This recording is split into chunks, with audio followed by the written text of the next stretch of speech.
वाल्मीकि रामायण प्रकरण 12 सिद्धाश्रम और यज्ञ रक्षा। सूर्योदय के समय श्री राम और लक्ष्मण महर्षि विश्वामित्र के साथ सिद्धाश्रम की खोज में आगे बढ़ते हैं। सामने एक पावन और सुंदर आश्रम दिखाई देता है।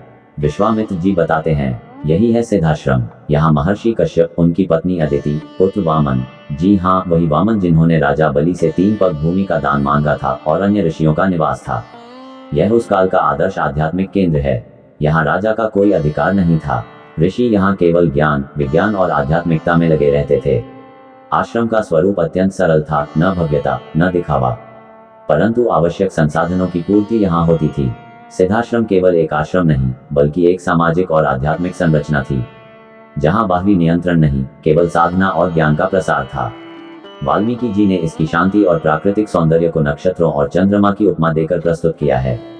कहानी आगे बढ़ती है। श्री राम और लक्ष्मण विश्वामित्र जी की आज्ञा से यज्ञ की रक्षा का कर्तव्य निभाते हैं।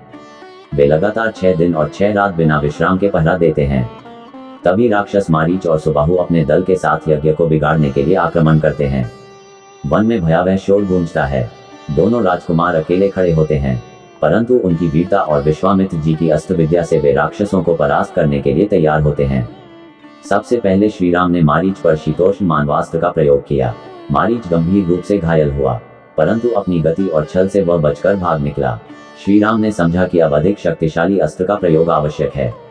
उन्होंने तुरंत परम शक्तिशाली अग्नेयास्त्र सुबाहु की छाती पर चलाया, जिससे सुबाहु वहीं ढेर हो गया। इसके बाद श्री राम ने चपलता से तीरों की वर्षा की और अंत में वायव्यास्त्र का प्रयोग कर शेष निशाचरों का अंत कर दिया। यज्ञ सफलतापूर्वक संपन्न हुआ और वन में पुनः शांति लौट आई। विश्वामित्र जी प्रसन्न होकर कहते हैं, तुमने गुरु की आज्ञा का पूर्ण पालन किया और धर्म की रक्षा की।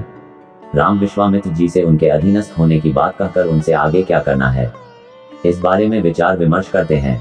सभी ऋषि राजा जनक के राज्य मिथिला में होने वाले यज्ञ में राम एवं लक्ष्मण को चलने का सुझाव देते हैं। अगले दिन वे मिथिला की ओर प्रस्थान करते हैं, जहां राजा जनक एक बड़ा यज्ञ कर रहे होते हैं। विश्वामित्र जी कहते हैं, वहां तुम शिवधनुष देख सकोगे, जो अत्यंत पवित्र और महत्वपूर्ण है। कहानी में ये भी बताया गया है कि जिस प्रकार हम इस समय श्री राम के चरित्र से सीख लेते हैं, तो श्री राम के समय में उस समय के महापुरुषों के चरित्र जीवन में उनका मार्गदर्शन करते थे। श्री राम की कथा केवल धार्मिक आख्यान नहीं, बल्कि आदर्श जीवन दर्शन है। अंत में राजा भागीरथ का उल्लेख है, जिसे अगले भाग में विस्तार से बताया जाएगा। Unreal bloggers.